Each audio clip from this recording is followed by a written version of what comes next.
Marcus Winchester's grandfather was named William Winchester, and he came here to America, as a young man, on a ship, and he set up, he was an indentured servant. He paid off his debt, bought his land from the guy that he served, and basically started a whole town.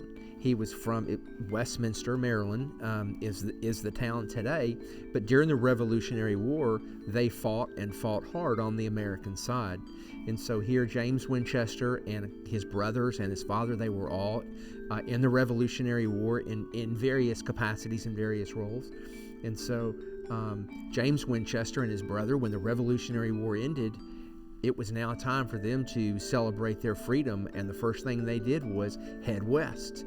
And so they headed to the Bledsoe River and Bledsoe's Creek, and they set up a fort, and they started enjoying their independence. Now they had to fight. They fought with Native Americans. But the spirit of freedom and the spirit of taking, the land and developing the land, that formed during those years leading up to the Revolutionary War. And it bled over into the War of 1812, and that's when James Winchester took his son out of his education and said, I want you to come with me and fight in the War of 1812. So he did that, and that's where he ended up getting captured. But you can really see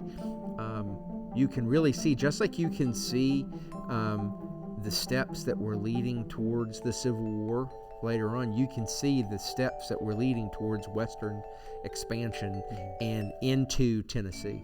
Imagine when you're working in a warehouse in a crowded city, there are people, it's dirty and people are dying of disease, and then suddenly you hear of a land where you can just throw seeds on the ground. And it sounded like the easiest thing in the world. Of course it wasn't. We know the challenges that they faced.